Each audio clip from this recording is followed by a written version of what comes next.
ശക്തമാം വിശ്വാസത്താൽ സത്യത്തിൻ വെളിച്ചത്താൽ മനസ്സം നിറയ്ക്കണേ.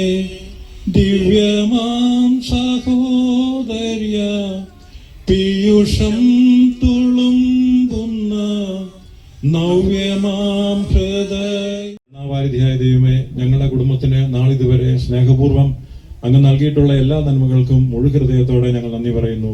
ഞങ്ങളും ഞങ്ങളുടെ മാതാപിതാക്കളും മക്കളും വഴി വന്നുപോയ എല്ലാ തെറ്റുകളും ഞങ്ങളോട് ക്ഷമിക്കണമേ. ജീവിത വിശുദ്ധി പാലിച്ചുകൊണ്ട് അങ്ങേക്ക് പ്രീതിയുള്ളവരായി വളരുവാൻ യുവാക്കളെ സഹായിക്കണമേ. വിജ്ഞാനത്തിലും വിവേകത്തിലും അവരെ വളർത്തുവാനും യഥേകാലം തിരുമനസ്സാകുന്ന ജീവിതാന്തസ്സിൽ അവരെ പ്രവേശിപ്പിക്കുവാനും ഉത്തരവാദിത്തപ്പെട്ടവരെ സഹായിക്കണമേ. ഈ കുടുംബത്തിലെ സമീപസ്ഥരും ദൂരസ്ഥരുമായ അംഗങ്ങളെ എല്ലാവരെയും സാഹചര്യങ്ങൾ കൊണ്ട് മാറ്റം സംഭവിക്കാത്ത സ്നേഹത്തിൽ നിന്നും കാത്തുകൊള്ളണമേ. ഞങ്ങളുടെ മരിച്ചുപോയ കുടുംബാംഗങ്ങളുടെ ആത്മാക്കളെ നിത്യഭാഗത്തിൽ ചേർക്കണമേ. ഞങ്ങൾ ആരംഭിച്ചിരിക്കുന്ന ഈ കുടുംബയോഗം ഞങ്ങളുടെ കുടുംബങ്ങൾ തമ്മിലുള്ള ഐക്യത്തിനും പരസ്പര സഹകരണത്തിനും കാരണമാകട്ടെ. ഈ സംരംഭത്തെ അവിടുന്ന് ആശീർവദിക്കുകയും അനുഗ്രഹമാക്കുകയും ചെയ്യണമേ. കരുണാവാരിക ദൈവമേ, അവിടുത്തെ സ്നേഹപരിപാലന തണലിൽ ഞങ്ങൾ നിരന്തരം സ്വർഗത്തെ ലക്ഷ്യമാക്കി ഈ ജീവിതയാത്ര നടത്തുവാനും അവസാനം നിത്യമായി അങ്ങയുടെ തിരുമുഖം ദർശിച്ച് ആനന്ദിക്കുവാൻ ഇടവരുത്തണമേ. ഈ ആചരണ ഇന്ന് നമ്മുടെ കുടുംബയോഗം എല്ലാവരും ഒന്നിച്ച് കൂടി സന്തോഷത്തോടുകൂടി ഒരു വർഷം ഒരു പ്രാവശ്യം കണ്ടുമുട്ടാൻ പല സ്ഥലങ്ങളിൽ നിന്നും പല ജില്ലകളിൽ നിന്നുമായി യാത്ര ചെയ്ത് ഇവിടെ എത്തിയ പ്രസിഡന്റ്, സെക്രട്ടറി, മുതിർന്ന മാതാപിതാക്കള്, സഹോദരങ്ങള് എല്ലാവർക്കും ഈ കുടുംബയോഗത്തിലേക്ക് സ്വാഗതം ചെയ്തുകൊള്ളുന്നു. കുടുംബയോഗ റിപ്പോർട്ട്. കൊട്ടാരം കുടുംബത്തിന്റെ 33ാമത് കുടുംബയോഗം 12/5/2024 തീയതിയിൽ കോതമംഗലത്തുള്ള ശ്രീ ജെയിംസ് കൊട്ടാരത്തിന്റെ വസതിയിൽ വെച്ച് നടന്നു. അന്നേ ദിവസം ഈശ്വര പ്രാർത്ഥനയോടെ 11 മണിക്ക് യോഗ നടപടികൾ ആരംഭിച്ചു. ശ്രീ ജെയിംസ് സ്വാഗതം ആശംസിക്കുകയും സെക്രട്ടറി പ്രവീൺ റിപ്പോർട്ട് വായിക്കുകയും ശ്രീ ജോർജ് കൊട്ടാരം ദീപം തെളിച്ച് ഉദ്ഘാടന പ്രസംഗം നടത്തുകയും ചെയ്തു. പിന്നീട് കൊട്ടാരം കുടുംബത്തിന്റെ വിവിധ മേഖലകളെ പ്രതികരിച്ച് ആശംസകൾ നടത്തി. നമ്മുടെ കുടുംബത്തിന്റെ വിവിധ ശാഖകൾ തമ്മിലുള്ള ബന്ധം ശക്തമാക്കുന്നതിന് ഒരു ചാർട്ട് ബാബു കൊട്ടാരം അവതരിപ്പിച്ചു. അന്നേ ദിവസം വനിതാ ദിനമായിരുന്നതിനാൽ വനിതകളെ ആദരിക്കുന്നതിനായി ശ്രീ ബോബി കൊട്ടാരം എല്ലാ വനിതകൾക്കും അലങ്കാര ചെടികൾ നൽകുകയുണ്ടായി. കുടുംബയോഗങ്ങളുടെ പ്രസക്തിയെക്കുറിച്ച് ഇടവക വികാരിയച്ഛൻ ഒരു ലഘു പ്രഭാഷണം നടത്തുകയുണ്ടായി. പിന്നീട് നടന്ന ചർച്ചയിൽ എല്ലാവരും സജീവമായി പങ്കെടുത്തു. നമ്മുടെ കുടുംബത്തിൽപ്പെട്ട ചില അംഗങ്ങളെ പുതുതായി പരിചയപ്പെട്ടതായി മരങ്ങാട്ടുപള്ളിയിലുള്ള ശ്രീ ജോസ് സൂചിപ്പിക്കുകയുണ്ടായി. പിന്നീട് കുട്ടികളുടെ വിധങ്ങളെ കലാപരിപാടികൾ നടത്തുകയും സമ്മാനങ്ങൾ വിതരണയും ചെയ്തു. നന്ദി പ്രകാശത്തോടെ 4:30 യോഗ നടപടികൾ അവസാനിച്ചു. ഈ അവസരത്തിൽ 2024 നമ്മൾ നടത്തിയ ഒരു ജീവകാരുണ്യ പ്രവർത്തനത്തെക്കുറിച്ച് സൂചിപ്പിക്കേണ്ടത് അനിവാര്യമാണ്. നമ്മൾ നടത്തിയ ഒരു സാമൂഹ്യ സേവനം നടത്തുകയുണ്ടായി. അതിനെക്കുറിച്ച് വിശദമായിട്ട് പ്രസിഡന്റ് പറയുന്നതാണ്. ഞാനത് ഏറ്റവും ബ്രീഫായിട്ടൊന്ന് റിപ്പോർട്ടിൽ ചേർക്കേണ്ടതുള്ളത് കൊണ്ട് ഞാനത് വായിക്കുകയാണ്. കേരള ജനതയെ മുഴുവൻ കണ്ണീരിൽ ആഴ്ത്തിയ വയനാട് ദുരന്തത്തിൽ ലോകത്തിന്റെ വിവിധ ഭാഗങ്ങളിൽ നിന്നും സഹായങ്ങൾ പ്രവഹിച്ചപ്പോൾ നമുക്ക് ഇതിൽ എന്തു ചെയ്യാം എന്ന ഒരാശയം ശ്രീ ബെൽസൺ മുന്നോട്ട് വെച്ചപ്പോൾ വയനാട്ടിലുള്ള ശ്രീ ബേബി കൊട്ടാരത്തിന്റെയും അദ്ദേഹത്തിന്റെ മകൾ ശ്രീമതി ടിൻഡു പ്രവീണിന്റെയും സഹായത്തോടെ ദുരന്തത്തിൽ മരണപ്പെടുകയും വീട് നഷ്ടപ്പെടുകയും ചെയ്ത നീതു എന്ന കുടുംബിനിയുടെ കുടുംബത്തെ സഹായിക്കാൻ ഒരു ഫണ്ട് രൂപീകരിക്കാമെന്ന് തീരുമാനിക്കുകയും ചെയ്തു. അതിന് പ്രകാരം വാട്സപ്പിലൂടെ അഭ്യർത്ഥനകൾ നടത്തുകയും 500 രൂപ മുതൽ 75,000 രൂപ വരെ സംഭാവനകൾ നൽകുകയും നമ്മുടെ കുടുംബാംഗങ്ങൾ ഇതിനോട് ആത്മാർത്ഥമായിട്ട് സഹകരിക്കുകയും ചെയ്തു. ആകെ നമ്മൾ 5,18,000 രൂപ സമാഹരിച്ചു. അതിൽ 22,18,000 രൂപ നീതുവിന്റെ ഭർത്താവിന് ചെക്കായി നേരിട്ട് നൽകുകയും 3 ലക്ഷം രൂപ നീതുവിന്റെ പ്രായപൂർത്തിയാകാത്ത മകന്റെ പേരിൽ ബാങ്കിൽ സ്ഥിര നിക്ഷേപം നടത്തുകയും ചെയ്തു. ഈ യജ്ഞത്തിൽ പങ്കാളികളായ എല്ലാവരെയും അനുമോദിക്കുകയും അവർക്ക് നന്ദി അർപ്പിക്കുകയും ചെയ്യുന്നു. നമ്മുടെ കുടുംബത്തിലോ സമൂഹത്തിലോ ഇങ്ങനെയുള്ള ആവശ്യങ്ങൾ ഉണ്ടായാൽ ഇനിയും ഇങ്ങനെയുള്ള സേവനങ്ങൾ നടത്താൻ നാം പ്രതിജ്ഞാബദ്ധരാണ്. ഇത് നമ്മുടെ വരും തലമുറയ്ക്ക് ഒരു മാതൃകയുമാകട്ടെ. ഒരിക്കൽ കൂടി എല്ലാവർക്കും നന്ദി അർപ്പിച്ചുകൊണ്ട് ഈ റിപ്പോർട്ട് നിങ്ങളുടെ സമക്ഷം വയ്ക്കുന്നു എന്ന് സെക്രട്ടറി തിരഞ്ഞെടുക്കുകയും അതിൽ പ്രസിഡന്റായി ഞാനും സെക്രട്ടറിയായി ബാബു കൊട്ടാരം ആൻഡ് ട്രഷററായി ജോയിയെയും നിയമിതനാക്കി. അപ്പം അവിടെ വെച്ച് തന്നെ ജോയിയെ ഞങ്ങൾ നിയമിച്ചത് ഈ വർഷത്തെ കുടുംബയോഗം ജോയിയുടെ ഭവനത്തിൽ വെച്ച് നടത്തുവാൻ പ്ലാൻ ഇട്ടതിൻ്റെ ഭാഗമായിട്ടാണ് ജോയിയെ ഏർപ്പെടുത്തിയത്. അത് നമുക്കെല്ലാവരും നമ്മൾ കണ്ടറിയുന്നു.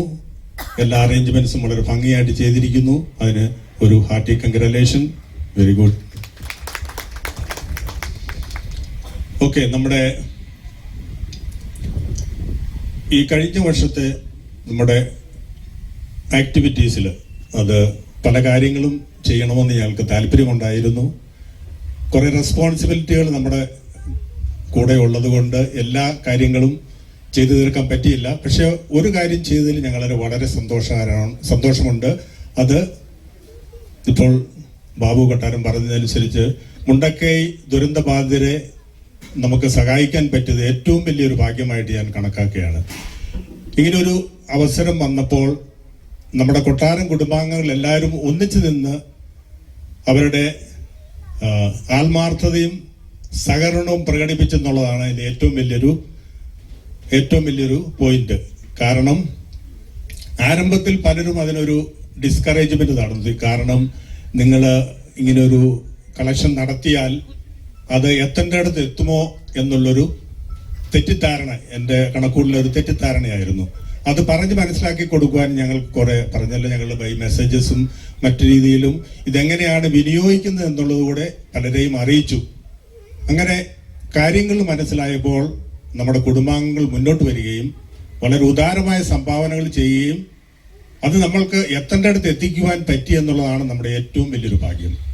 പലർക്കും ഒരു സംശയമായിരുന്നു, ഇത് ഏതെങ്കിലും ഒരു ഏജൻസി വഴിയോ ഗവൺമെന്റ് വഴിയോ പോയാൽ അത് അവിടെ കിട്ടുകയില്ലെന്നുള്ളത് വളരെ ഷുവറായിരുന്നു.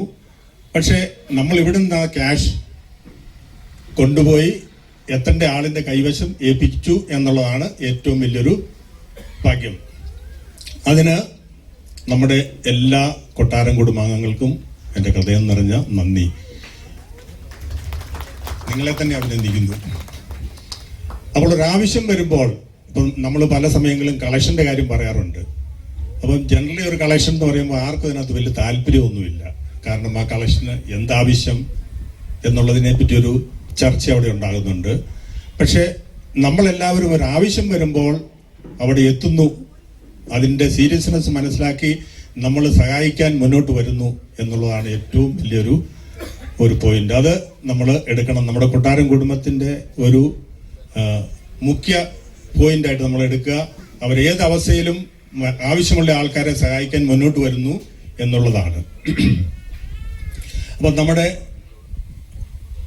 ഇനി അത് ഡേറ്റുകളിൽ കളക്ഷൻ്റെ ഡീറ്റെയിൽസ് കൊടുക്കുന്നുണ്ടായിരുന്നു. കളക്ഷൻ പൂർത്തിയായ ശേഷം ഞങ്ങളത് സ്വരൂപിച്ചു, ഒന്നിച്ച് അതും കളക്ഷനുമായിട്ട് ഞങ്ങൾ വയനാട്ടിലെത്തുകയും ഞങ്ങൾ 3 പേര് പോയി. ബാബു കൊട്ടാരവും കൂടത്തിലെ ജോയി കൊട്ടാരത്തിന് സമയമില്ലാഞ്ഞുകൊണ്ട് ജോയിയുടെ ബ്രദർ ഞങ്ങളുടെ കൂടെ അക്കമ്പനി ചെയ്തു. ഞങ്ങൾ സ്പോട്ടിൽ പോയി നീതുവിൻ്റെ ഫാമിലി കണ്ടു. നീതുവിൻ്റെ ഫാമിലി ആ സമയത്ത് അവർക്ക് ആ ഹെൽപ്പിൻ്റെ ആവശ്യമുണ്ടായിരുന്നു. കാരണം ഗവൺമെന്റ് എമൗണ്ട് അവർക്ക് സാങ്ഷൻ ചെയ്തിരുന്നെങ്കിലും അവരുടെ കൈവശം പൈസയില്ലായിരുന്നു, അവർക്കൊന്നും കിട്ടിയില്ല. അതുവരെ അവർ താമസിച്ചുകൊണ്ടിരുന്ന ഒരു വാടക വീട്ടിലാണ്. ആ വാടക കൊടുക്കാൻ പോലും പൈസ ഗവൺമെന്റ് സൈഡിൽ നിന്ന് കിട്ടിയില്ല. അവർ അവർ മാനേജ് ചെയ്തുകൊണ്ടിരുന്നു. പക്ഷെ ഈ നമ്മൾ കൊടുത്ത ആ ഹെൽപ്പ് ആ അവസരത്തിൽ അത് അവർക്ക് വളരെ ഉപയോഗപ്രദമായിരുന്നു. അതായിരുന്നു നമ്മുടെ ഏറ്റവും വലിയൊരു അനുഗ്രഹം.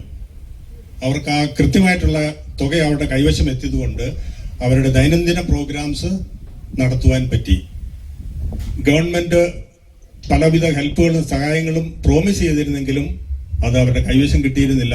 അവർ കുറെ പ്ലേറ്റുകളും കുറെ പഴയ ബെഡ്ഷീറ്റുകളും കുറെ മാട്രസും ഒക്കെ അവർ കിട്ടിയെങ്കിലും പലതും ഉപയോഗപ്രദമായിരുന്നില്ല. സാങ്ഷൻ ചെയ്ത സാധനങ്ങളല്ല അവർക്ക് കിട്ടിയത് കുറെ നമ്മൾ പറയുന്ന തിരികട സാധനങ്ങൾ, സ്റ്റീൽ കപ്പുകൾ, സ്റ്റീൽ പ്ലേറ്റുകൾ അങ്ങനെയുള്ളതാണ്. പക്ഷേ ഗവൺമെന്റ് സാങ്ഷൻ ചെയ്തത് വേറെ, ഇവർക്ക് കിട്ടിയത് വേറെ ഐറ്റംസ്. അങ്ങനെ പല രീതിയിലും അവര് കഷ്ടപ്പാടിന്റെ ഒരു ലൈനിലായിരുന്നു. ആ ഒരു സിറ്റുവേഷനിൽ നമ്മൾ കൊടുത്ത ആ ഹെൽപ്പ്, ആ സമയത്ത് കൊടുത്ത ഹെൽപ്പ് അവർക്ക് ഏറ്റവും പ്രയോജനപ്പെട്ടു. അതാണ് നമുക്ക് പറ്റിയ ഏറ്റവും വലിയൊരു ഭാഗ്യവും അനുഗ്രഹവും. ഞങ്ങളത് കണക്കൂട്ടുന്നൊരു അനുഗ്രഹമായിട്ടാണ്. സോ നിങ്ങളുടെ സഹായം എങ്ങും വേസ്റ്റായി പോയിട്ടില്ല. അത് എത്തേണ്ടടുത്ത് കൃത്യമായിട്ട് എത്തി. ആൻഡ് ക്യാഷ് കൊടുത്തതിന് പുറമെ ഞങ്ങൾ 3 ലക്ഷത്തിന്റെ ഡിപ്പോസിറ്റ് കുട്ടിയുടെ പേരിൽ, നീതുവിന്റെ കുട്ടിയുടെ പേരിൽ ഡിപ്പോസിറ്റ് ആയിട്ട് ചെയ്യുകയും ചെയ്തു. അതിന്റെ റെക്കോർഡ്സ് ഒക്കെ ഞങ്ങൾ ഫേസ്ബുക്കിനകത്ത് ഓൺലൈനിൽ കൊടുത്തിട്ടുണ്ടായിരുന്നു. ബാക്കി കാര്യങ്ങൾ നമുക്ക് പ്രോഗ്രാംസ് മുന്നോട്ട് കൊണ്ടുപോകാം. പ്രോഗ്രാംസ് നടക്കട്ടെ. Okay, thank you. നമ്മൾ ഇൻവിറ്റേഷൻ കൊടുത്ത സമയത്ത് ഒരു സർപ്രൈസ് എന്ന് പറഞ്ഞു കൊടുത്തിരുന്നു. അത് വരിക, കണ്ടറിയുക, കൊണ്ടറിയുക എന്നാണ്. നമ്മൾ ദ ന്യൂ ജെൻ പ്രോഗ്രാം എന്ന് പറഞ്ഞാൽ ഇപ്പം കാലം ടെക്നോളജി ഡെവലപ്പ് ചെയ്യുന്നതനുസരിച്ച് പല പല മാറ്റങ്ങളും വരുന്നുണ്ട്. അപ്പം മാറ്റത്തിനനുസരിച്ച് നമ്മളും മാറുക. നമുക്ക് ഇനി മുതൽ ഒരു വെബ്സൈറ്റ് ക്രിയേറ്റ് ചെയ്യാനുള്ള പ്ലാനാണ്. വെബ്സൈറ്റ് വഴി നമുക്കെല്ലാം അപ്രോച്ച് ചെയ്യാൻ പറ്റും. അതുപോലെ തന്നെ നമ്മുടെ ഡീറ്റെയിൽസ് നമുക്ക് അതിലേക്ക് എൻ്റർ ചെയ്യാൻ പറ്റും. അതെങ്ങനെയാണ്, ഏത് രീതിയിലാണെന്നുള്ളത് ഡിസ്ക്രിപ്ഷൻ വെൽസം കൊട്ടാരം തരും. അത് ഒഫീഷ്യലായിട്ട് ഈ വെബ്സൈറ്റ് ഓപ്പൺ ആയിട്ട് ഞാൻ ഡിക്ലെയർ ചെയ്യാണ്. അതിന്റെ ഡീറ്റെയിൽസ്, വെബ്സൈറ്റിന്റെ പേര് kottaram.family. ഇനി നമ്മുടെ ടെക്നോളജി ഡെവലപ്പർ ബെൻസൺ കൊട്ടാരം ഇവിടെ ഡീറ്റെയിൽ ആയിട്ട് അതിന്റെ കാര്യങ്ങൾ പറയും. പ്രിയമുള്ള കുടുംബാംഗങ്ങളെ, 2025 മെയ് മാസം 11-ാം തീയതി ശ്രീ ജോയി കൊട്ടാരത്തിൻ്റെ ഭവനത്തിൽ വെച്ച്, കട്ടപ്പനയിൽ വെച്ച് നടന്ന കുടുംബയോഗത്തിലാണ് കൊട്ടാരം കുടുംബത്തിൻ്റെ ഔദ്യോഗികമായിട്ടുള്ള വെബ്സൈറ്റ് ലോഞ്ച് ചെയ്തത്. അതിനെക്കുറിച്ച് ടെക്നിക്കലായിട്ടുള്ള കുറച്ച് കാര്യങ്ങൾ വിശദീകരിക്കണം എന്ന് ശ്രീ ബേബി കൊട്ടാരം പറയുകയുണ്ടായി. ആ സമയത്ത് പറഞ്ഞതാണ്, പക്ഷേ വീഡിയോ റെക്കോർഡ് ചെയ്യാൻ പറ്റിയിട്ടില്ല. അതിനെക്കുറിച്ചുള്ള ഒരു ചെറിയ ബ്രീഫാണ് ഞാനിപ്പോൾ നിങ്ങൾക്ക് നിങ്ങളുടെ മുന്നിൽ അവതരിപ്പിക്കുന്നത്. കുറച്ച് ടെക്നിക്കൽ പ്രോബ്ലംസ് ഉണ്ട്. അതെല്ലാവരും ക്ഷമിച്ച് സഹകരിക്കുക എന്നുള്ളതാണ് എനിക്ക് അഭ്യർത്ഥിക്കാനുള്ളത്. കാരണം നമ്മൾ ഭയങ്കര ഹൈ എൻഡ് ആയിട്ടുള്ള ഒരു സ്റ്റുഡിയോ എക്സ്പീരിയൻസ് ചെയ്യണമെന്നുണ്ടെങ്കിൽ നല്ലതായിട്ട് നമ്മൾ അതിന് ക്യാഷ് ചിലവാക്കണം. അപ്പം നമ്മുടെ കുടുംബത്തിന് തനതായിട്ടുള്ള ഒരു ഫണ്ടില്ല. അതുകൊണ്ടാണ് വളരെ പരിമിതമായിട്ടുള്ള ചുറ്റുപാടുകളിൽ നിന്ന് നമ്മൾ ഇങ്ങനൊരു വീഡിയോ ചെയ്യേണ്ടി വരുന്നത്. എല്ലാവരും ക്ഷമിക്കുക, സഹകരിക്കുക, മനസ്സിലാക്കുക. ഓക്കെ, അപ്പോൾ ഞാൻ പറഞ്ഞു വന്നത് നമ്മുടെ മൊത്തം കൊട്ടാരം കുടുംബത്തിൻ്റെ വെബ്സൈറ്റ് ഔദ്യോഗികമായിട്ട് ലോഞ്ച് ആയിട്ടുണ്ട്. അതിൻ്റെ പേര് kottaram.family എന്നാണ്. ഇതിപ്പോൾ തൽക്കാലം ഒരു ഡെമ്മി വെബ്സൈറ്റാണ്. ഇങ്ങനെയൊരു സൈറ്റിൻ്റെ ഡൊമൈൻ നമ്മൾ രജിസ്റ്റർ ചെയ്ത് സൈറ്റ് ഒരു താൽക്കാലികമായിട്ട് ഒരു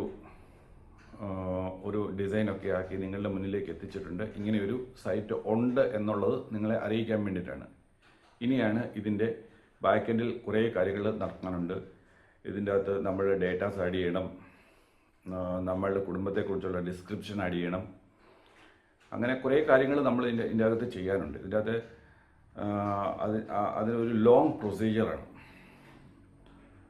അത് എൻ്റെ ഒരു കണക്കൂട്ടലനുസരിച്ച് ഇനി അടുത്ത് വരുന്ന കുടുംബയോഗത്തിന് മുമ്പായിട്ട് ഈ ഒരു വെബ്സൈറ്റ് മൊത്തത്തിൽ നമ്മളുടെ കുടുംബത്തിൽ എത്ര അംഗങ്ങളുണ്ടോ, നമ്മളിൽ നിന്ന് വേർപിരിഞ്ഞു പോയ ആൾക്കാരുടെ ഉൾപ്പെടെ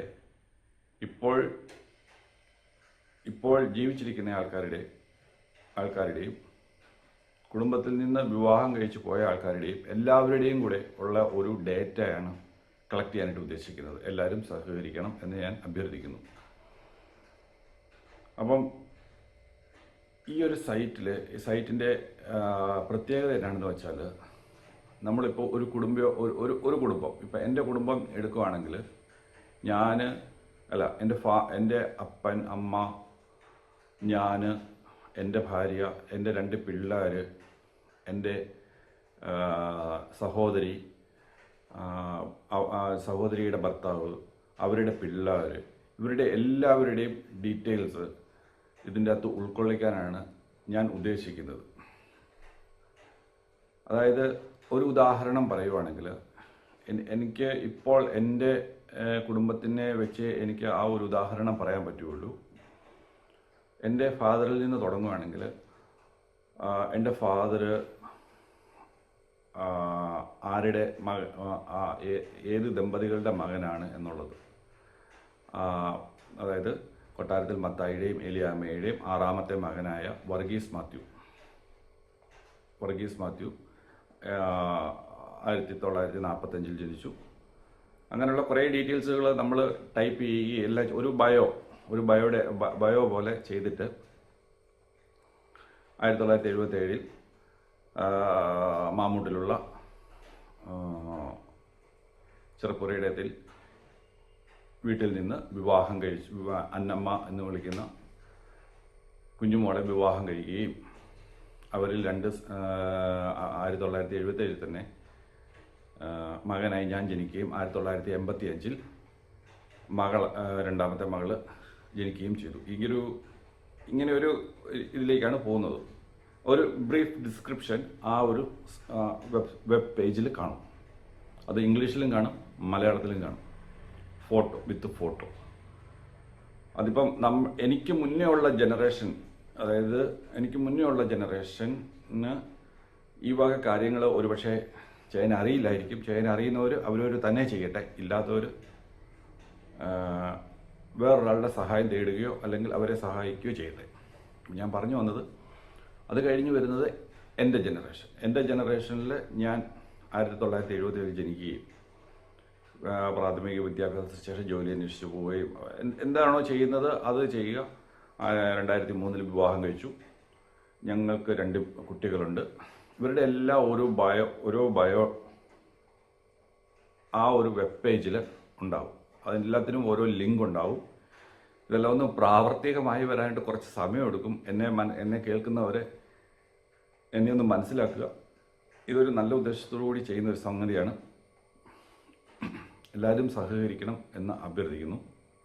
അങ്ങനെയാണ് ഈ വെബ് പേജിൻ്റെ ഒരു ഡിസൈൻ അങ്ങനെയാണ് ഞാൻ കാൽക്കുലേറ്റ് ചെയ്തിരിക്കുന്നത്. ഇതിൻ്റെ അകത്ത് എന്നെ അത്ഭുതപ്പെടുത്തിയ ഒരു സംഭവം എന്ന് വെച്ചാൽ,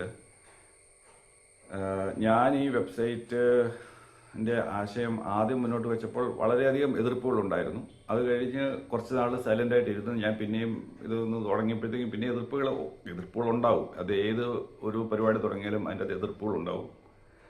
ആ എതിർപ്പുകളെ നമ്മൾ അവഗണിച്ചുകൊണ്ട് വീണ്ടും ഇത് നമ്മൾ ചെയ്തേ പറ്റൂ എന്നുള്ള ഒരു തീരുമാനത്തിലെത്തി സൈറ്റിൻ്റെ ഡൊമൈൻ രജിസ്റ്റർ ചെയ്തു. സൈറ്റ് ഒരു ഔട്ട്ലൈനാക്കി ഇതെല്ലാം ചെയ്ത് കഴിഞ്ഞ് നമ്മുടെ കുടുംബത്തിലെ തന്നെ ഒരാൾ വളരെ വളരെ പോസിറ്റീവായിട്ട് എന്നോട് പറഞ്ഞു, ബെൽസേട്ടാ നമുക്കിത് ചെയ്യാം എന്ന് പറഞ്ഞു. വളരെ യങ്സ്റ്ററായിട്ടുള്ള ഒരാൾ എന്നോട് പറഞ്ഞു, അതിനുവേണ്ടി എന്ത് സഹായം ചെയ്തു തരാം, പക്ഷേ ഒരു എമൗണ്ട് അത് വേറൊരാളെ കൊണ്ടാണല്ലോ ചെയ്യിക്കുന്നത്, അപ്പോൾ അവർക്ക് അതിനു വേണ്ടിയുള്ള ഇത് ചെയ്തു കൊടുക്കണം എന്ന് പറഞ്ഞു. അപ്പോൾ അതിന് വേണ്ടിയിട്ടുള്ള തയ്യാറെടുപ്പുകളിലേക്കാണ് പോകുന്നത്. എൻ്റെ മനസ്സിലെന്താണോ അതങ്ങോട്ട് അവർക്ക് പറഞ്ഞു കൊടുക്കുമ്പോൾ നമുക്ക് അതിനുള്ള ഒരു ഔട്ട്പുട്ട് കിട്ടും.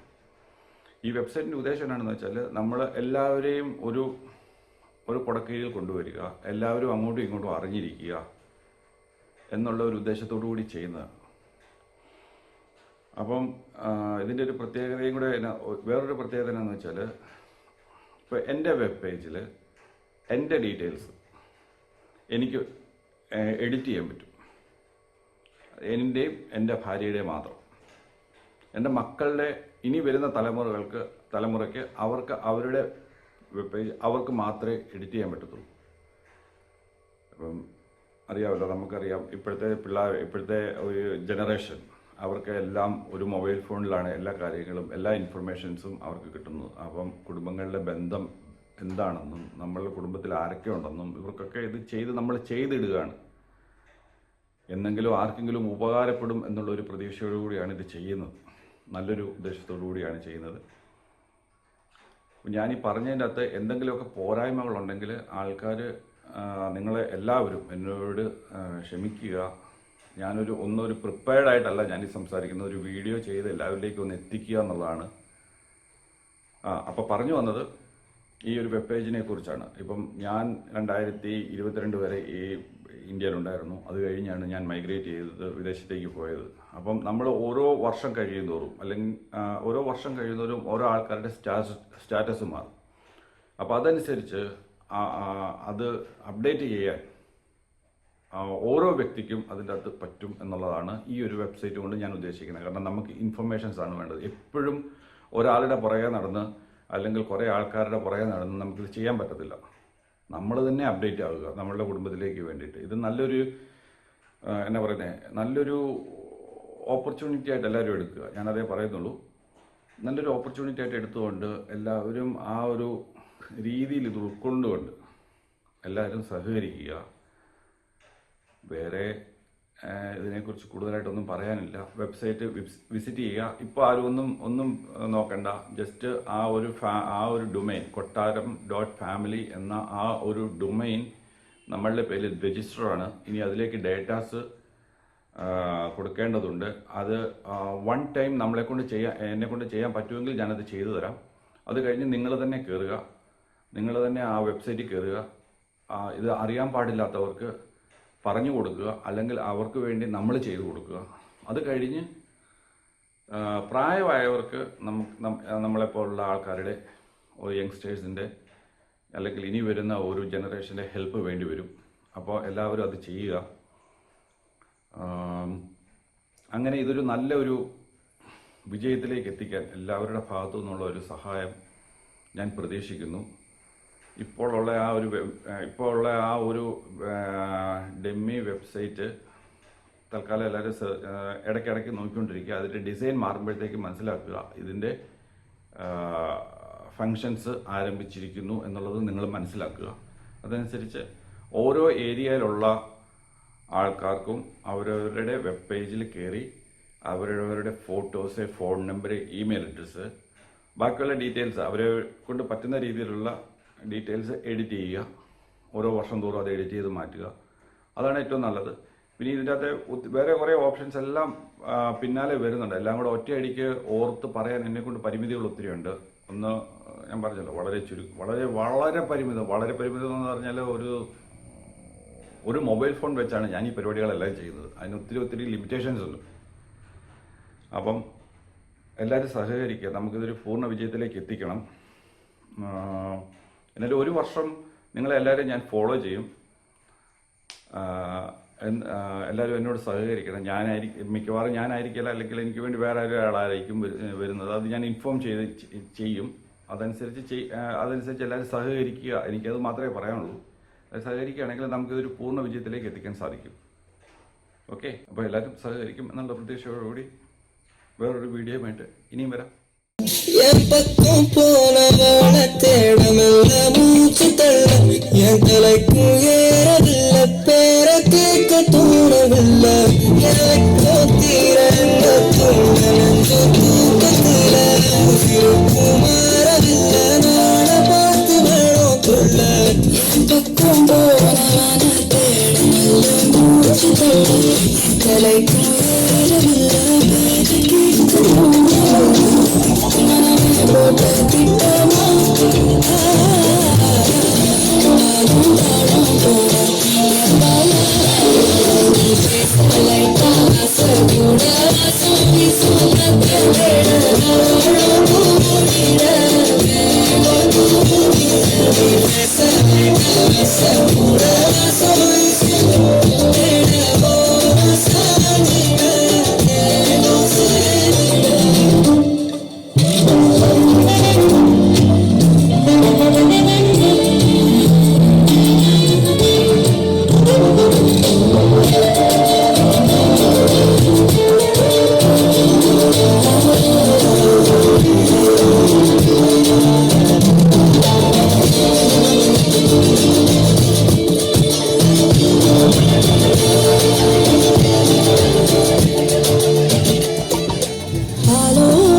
മറ്റൊരു മധുരിക്കും ഓർമ്മകളോ അറിയാ കളമൊഴി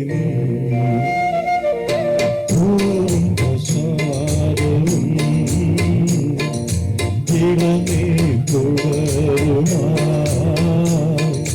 കാവിൽ തൊഴുതു വരുന്നവളെ താമരവളയ കൈവിരലാലൊരു പൂവൻ ഇലയൻ ചൂടിക്കൂ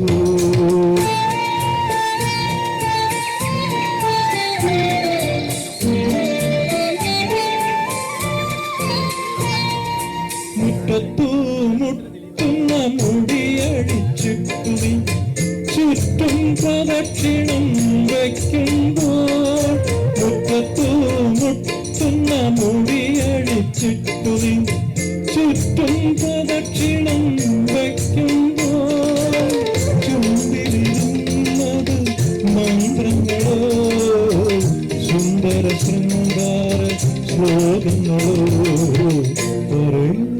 കളമൊഴി പ്രസാദവും ഇളമേ തുടരുമായി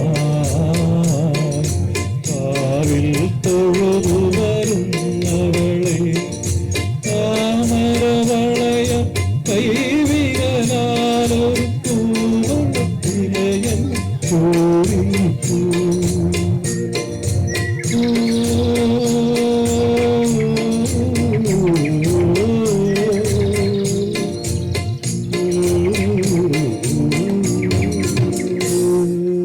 Thank you.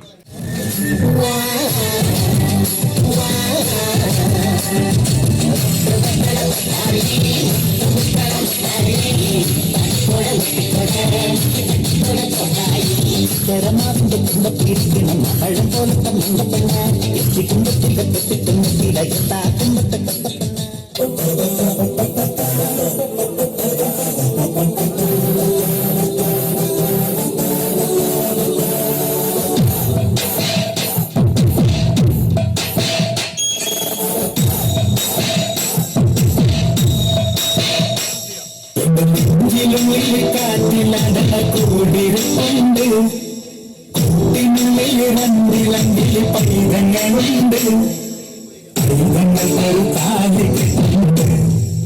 കാലിക്കട്ടണ രണ്ടു പേരുണ്ട് ഈ നെഞ്ചിനുള്ളിൽ കാറ്റിലാണ് കൂടിയിട്ടുണ്ട് കൂട്ടിനുള്ളിൽ രണ്ട് പൈതങ്ങളുണ്ട് കാലിക്കട്ടണ രണ്ടു പേരുണ്ട്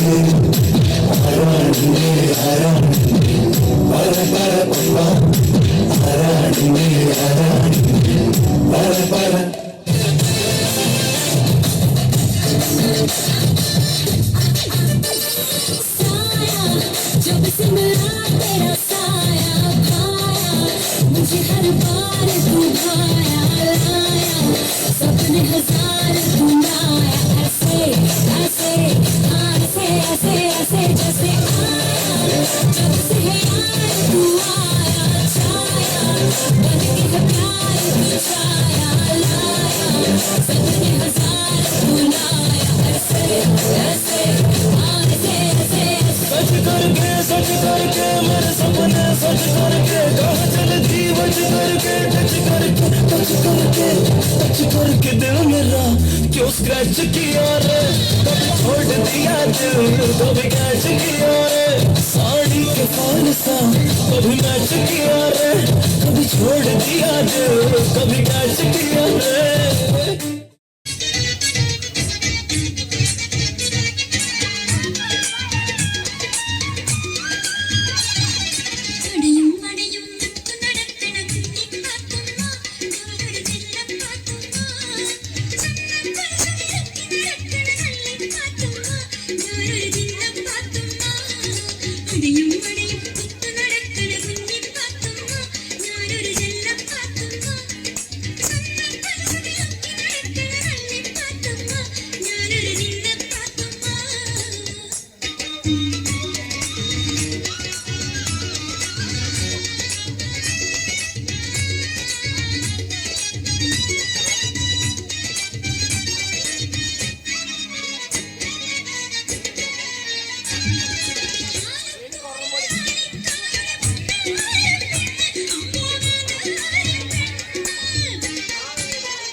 അസാധാരണമായ ദൈവഭക്തിയും ഈശ്വരവിശ്വാസം കുഞ്ഞു ഡൊമിനിക്കിൻ്റെ കൂടപ്പിറപ്പായിരുന്നു.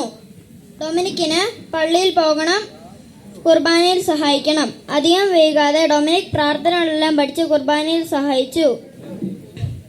1849 ഏപ്രിൽ 8-ാം തീയതി ആദ്യ കുമ്പസാരം നേടി.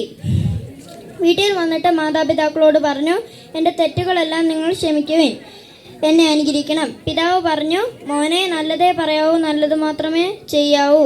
ഡൊമിനിക് എന്ന പേരിൻ്റെ അർത്ഥം ദൈവത്തിൻ്റെ എന്നാണെന്ന് അറിഞ്ഞപ്പോൾ പൂർണ്ണമായി ദൈവത്തിൻ്റെതാകുവാൻ അവൻ പരിശ്രമിച്ചു. സഹപാഠികൾക്ക് ബൈബിൾ കഥ വായിച്ചു കൊടുക്കുവാനും മതപാഠങ്ങൾ പറഞ്ഞു കൊടുക്കുവാനും അനുദിനം അവൻ സമയം കണ്ടെത്തിയിരുന്നു. സഹജീവികളെ സ്നേഹിക്കുക, സഹായിക്കുക, ഇതായിരുന്നു അവൻ്റെ ജീവിത വീക്ഷണം. രോഗികളെ സന്ദർശിക്കുക, അവരെ ആശ്വസിപ്പിക്കുക, അവരോട് കുശലം പറയുക, ആവശ്യമായ ഔഷധങ്ങൾ എത്തിക്കുക, ഇവയെല്ലാം ഡൊമിനിക്കിന് വളരെയധികം ഇഷ്ടമായിരുന്നു. പഠിത്തത്തിലും വിശുദ്ധിയിലും സമർത്ഥനായ ഡൊമിനിക്കിനും ഈ ലോകത്തിൽ ജീവിക്കുവാൻ അധികകാലം ദൈവം തിരുമനസ്സായില്ല. 54 ഏപ്രിൽ ജൂൺ 12 ഡൊമിനിക് ഈ ലോകത്തിൽ നിന്നും യാത്രയായി. ഒരു കുടന്ന നിലാവിൻ്റെ കുളിരു കോരി നെറുകയിൽ അരുമയായി കുടഞ്ഞതാരോ, മെല്ലെ മെല്ലെ മുഖപടം തെളിഞ്ഞുതുക്കി ഇടയൻ്റെ ഹൃദയത്തിൽ നിറഞ്ഞതോണം ഒരു മുളം കണ്ടിലൂടൊഴുകി വന്നു. പെൺകിടാവേ, നിൻ പാൽക്കുടം തുളുമ്പിയോ 1000 മുല്ലപ്പൂവായി വിരിഞ്ഞു. 1000 മുല്ലപ്പൂവായി വിരിഞ്ഞു. മെല്ലെ മെല്ലെ മുഖപടം തെളിഞ്ഞൊതുക്കി അല്ലിയാമ്പൽ പൂവിനെ തൊട്ടുനട്ടി ഒരു കുടന്ന നിലാവിൻ്റെ കുളിരു കോരി നെറുകയിൽ അരുമയായി കുടഞ്ഞതാരോ. അരികെ വാ മലരേ വാ തിരികെ വാ, ഇല്ല ഞാൻ നിൻമുഖം എൻ മനസ്സിലില്ലാതെ, ഇല്ല ഞാൻ നിൻ സ്വരം എൻ കാതുകൾ നിറയാതെ, സഖി നിൻമൊഴിയൊരു വരി പാടി പ്രണയിത ഗാനം, ഇനി എന്തിനു വേറൊരു കരളിലെ സംഗീതം. അഴകേ വാ അരികെ വാ മലരേ വാ തിരികെ വാ, അഴകേ വാ അരികെ വാ മലരേ വാ തിരികെ വാ, മലരേ വാ തിരികെ വാ. മുഖശോഭ പോലെ 1000 ചന്ദ്രഗോളങ്ങൾ ഒന്നിച്ചുദിച്ചാലും ആകുമോ നിൻ മുഖകാന്തി പോലെ. ദിവ്യ സമാഗമ കൂടാരത്തിൽ ദിവ്യദർശനമേകിയപ്പോൾ ഉന്നത സ്നേഹാഗ്നി ജ്വാലയായി തെളിയൂ തെളിയൂ.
ചോദിച്ചാലും ആകുമോ നിൻ മുഖകാന്തി പോലെ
मुंडा थोड़ा ऑफ बीट है पर कुड़ियां दे नाल बहुत स्वीट है मुंडा थोड़ा ऑफ बीट है पर कुड़ियां दे नाल बहुत स्वीट है ढोंगी सा ये बड़ा डीट है वायरल हो गया ये ट्वीट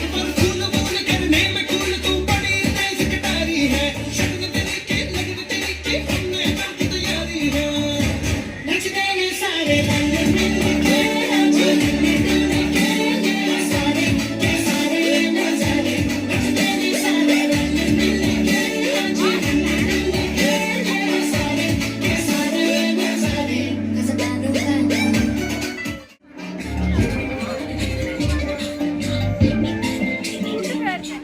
எண்ணமே என் உன்னால உழப்புண்டது தன்னால கண்ணமே என் கண்ணால இது செவந்து புண்ணாக ஏதோ நானும் வளர கொஞ்சம் காதல் வளர உள்ள வெக்கம் வளர தேடியே தன்னை நேரம் நிற்குது மோகம் செக்குது பார்த்து திக்குதமா நெஞ்ச பூட்டி வச்சத வந்தொழிச்சிட்டமா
मिलूंगा बार मिला दे यार मिला दे दिलदार मिला दे यार मिला दे दिलदार मिला दे हवा हवा रे हवा खुशबू लुटा दे कहाँ धुली या धुली मुझको बता दे अब उसका बता दे जरा मुझको बता दे मैं उससे मिलूंगा